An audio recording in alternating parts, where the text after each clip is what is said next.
On behalf of the chairman, Senator Wicker, please. Thank you, Mr. Spencer. I've been in and out, and it seems that you're doing well, and I think I intend to join a unanimous committee in supporting your confirmation. Let me say two things. Please know, as our future Secretary of the Navy, that this committee is serious about helping you and helping President Trump get to the 355 ship fleet. We've had over time, since I was in the House of Representatives, goals that we never quite got to. It was 308, it was 313. Here we are at 276 ships in our fleet. We have language in the DOD bill, and our House counterparts have language in the NDAA over there, indicated to show you we're serious. And frankly, we think we've got you the money this first year to get us on the path to 355 ships. So please know that we're serious about this, and we want to be your teammates there. Let me ask you my one question about the physiological episodes that are occurring to our pilots, particularly our training pilots in the T-45 at the 3 undergraduate pilot training bases. I've learned more in the last 4 or 5 months about hypoxia than probably is wise for someone of my educational attainment.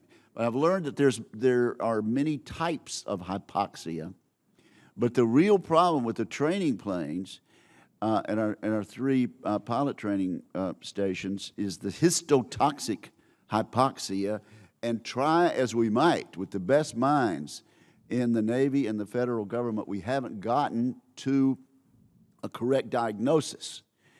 And the best I've heard is that we can maybe patch together a halfway of a solution here and with a bit of a solution there and get us back to flying at the correct altitudes that we need to train these men and women to do the hard work that is expected of them.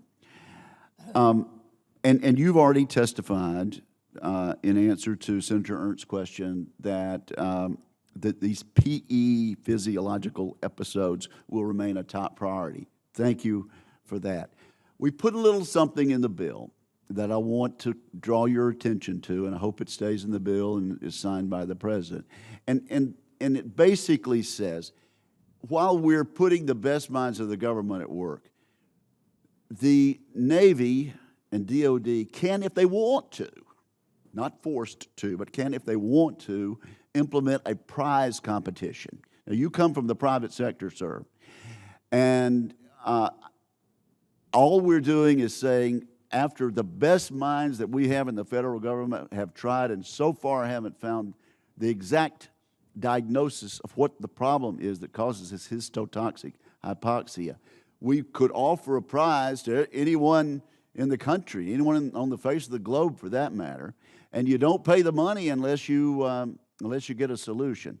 So I would just urge you to, I would urge my colleagues to let's keep that in the bill and treat it seriously.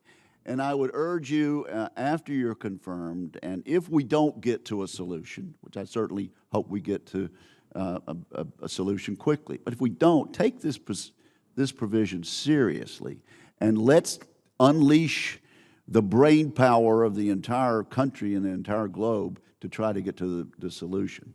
So whatever thoughts you might have on that statement in 1 minute, I would be happy to hear. Senator, very exciting, Chapter 1 of Thinking Outside the Box. That's fantastic to hear, and it excites me that those tools and authority would be available to us.